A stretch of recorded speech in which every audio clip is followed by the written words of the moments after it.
Shalom sahabatku yang terkasih dan sehati dalam Yesus Kristus. Jumpa lagi kita pada kesempatan kali ini. Mari kita siapkan diri dan hati kita untuk menjadikannya layak menyambut Tuhan. Supaya kita bisa menjadi garam dan terang dalam kehidupan ini. Tentunya dengan bersama kita resapi Renungan Sabda Pendalaman Iman presented by BPK PKK KAJ.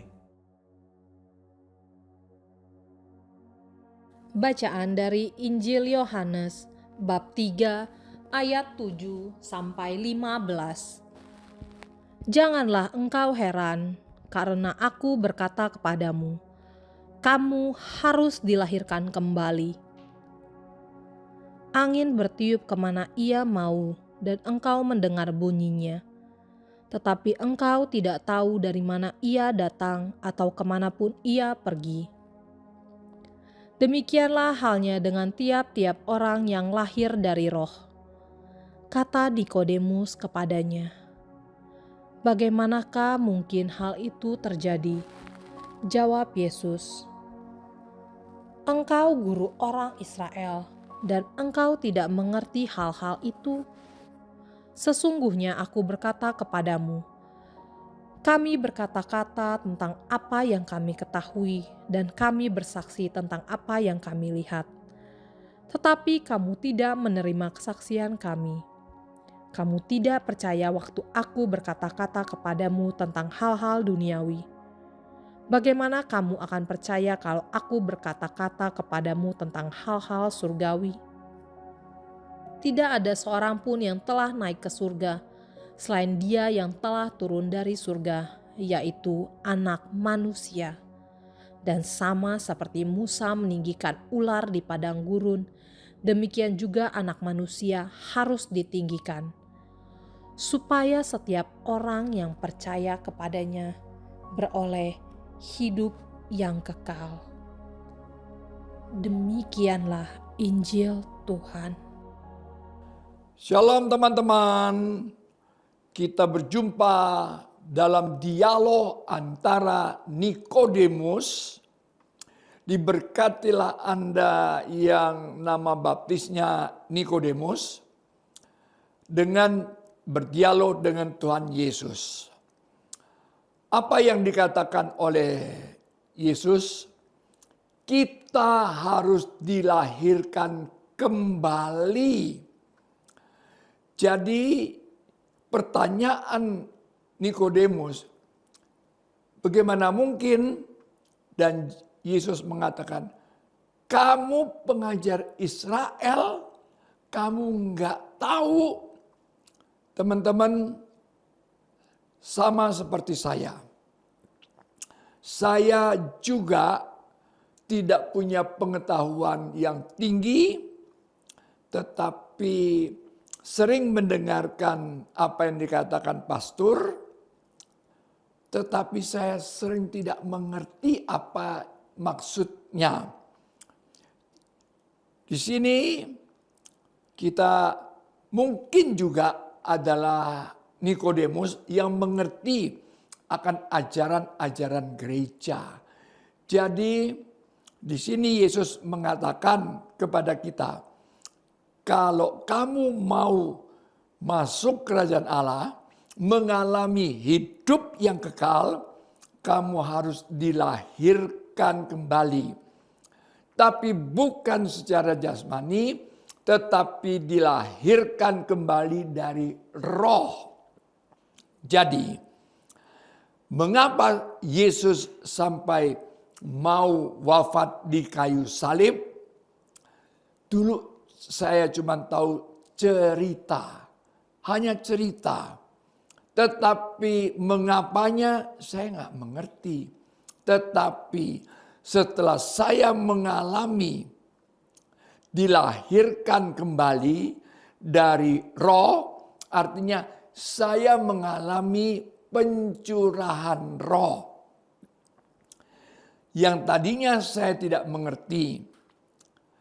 Jadi teman-teman, mengalami lahir kembali, saya mengalami pencurahan roh. Barulah sedikit demi sedikit saya mengerti, tetapi tidak hanya mengerti dari pikiran, tetapi saya sungguh berubah dari dalam hati saya. Contohnya, komuni. Saya hanya terima, lalu saya mengatakan amin. Lalu saya kembali ke bangku, saya berdoa apapun saya nggak jelas. Saya berdoa, ya Bapa kami, Salam Maria. Sudah itu, ya sudah selesai.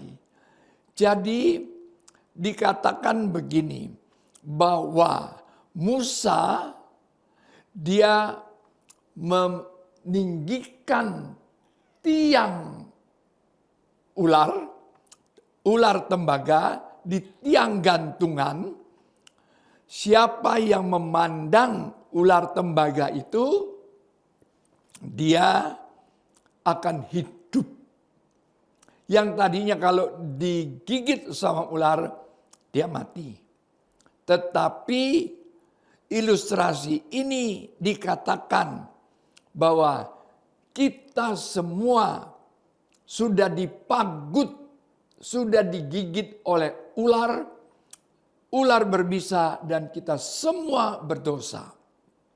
Tetapi siapa yang memandang kepada salib Kristus, artinya siapa yang percaya bahwa Kristus disalib itu adalah kematian dia menebus dosa saya. Maka saya harus memandang salib yang digantungkan, disitulah Yesus menebus dosa saya. Teman-teman, dulu pun saya nggak ngerti tuh, ini cerita apa hubungannya. Tetapi dengan mulai mendengarkan apa yang dimaksud, mulai membaca, mulai mempelajari, baru mengerti.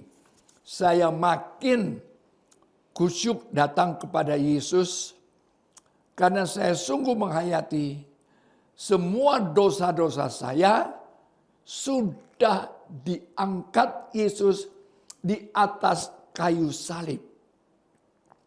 Apa dosa saya? Berjudi, ya. Merokok, ya. Membohongi orang, ya. Juga korupsi, iya. Hidup ugal-ugalan, kebut-kebutan. Dulu tahun 70-an di Jalan Hayam Wuruk dan di Jalan Gajah Mada itu. Dan beberapa kali ketangkep sama polisi, masuk penjara.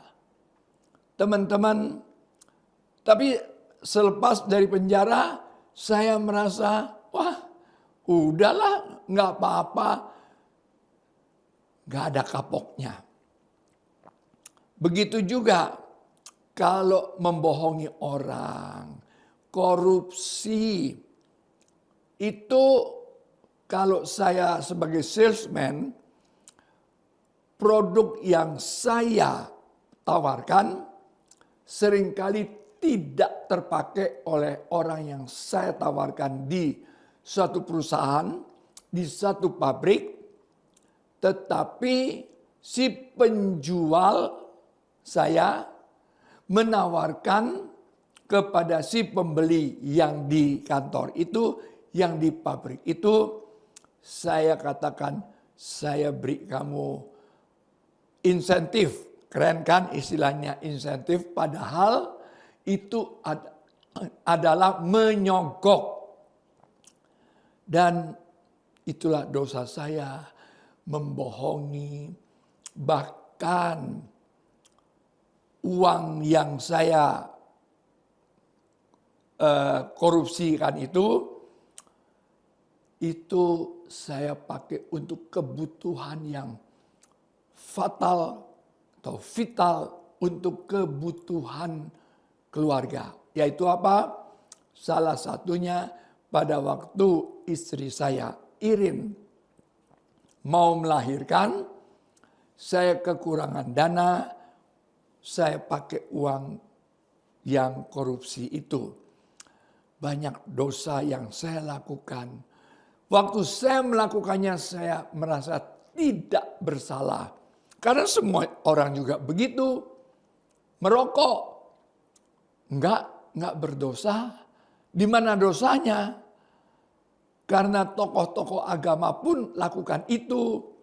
Tetapi teman-teman, setelah pencurahan roh, dilahirkan kembali oleh roh, saya disadarkan dari dalam dan mulai merasakan hidup bersama dengan Tuhan Yesus itu enak, aman, tidak merasa dikejar-kejar oleh dosa.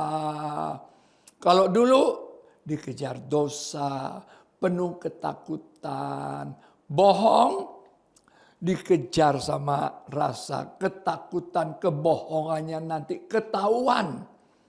Itulah pengalaman saya, teman-teman. Dan manusia, kita dapat mengalami pengalaman bersama dengan Tuhan, tidak hanya sekedar pengetahuan saja, tetapi setelah tahu, menyadari bagaimana memperbaikinya, disitulah Roh Kudus bekerja, mengingatkan saya. Dan sakramen-sakramen, dalam sakramen pengakuan dosa, dulu hanya masuk ruang sakramen pengakuan saja. Hanya lapor dosa. Tetapi sekarang sungguh saya mengungkapkan penyesalan saya. Dan juga sakramen perkawinan saya tidak hayati. Relasi saya dengan istri, dengan Irin, ribut melulu.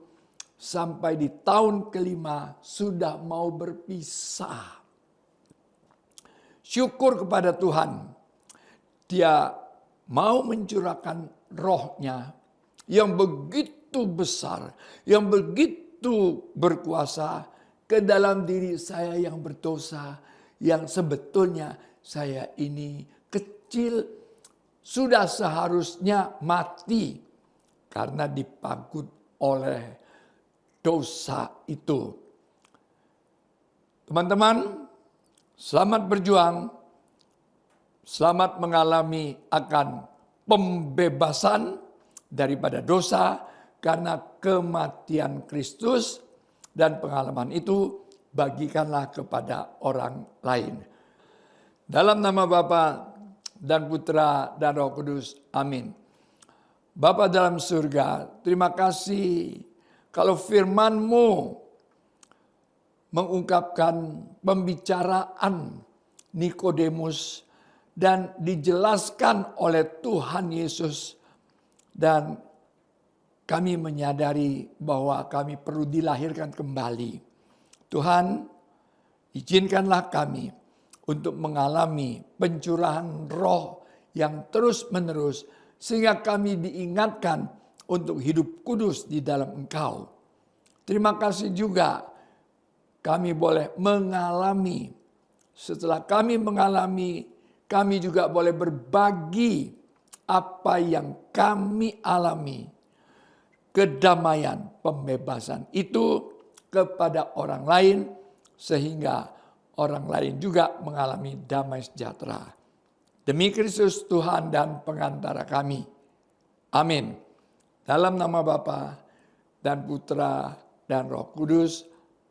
Amin. Tuhan memberkati kita semua. Shalom.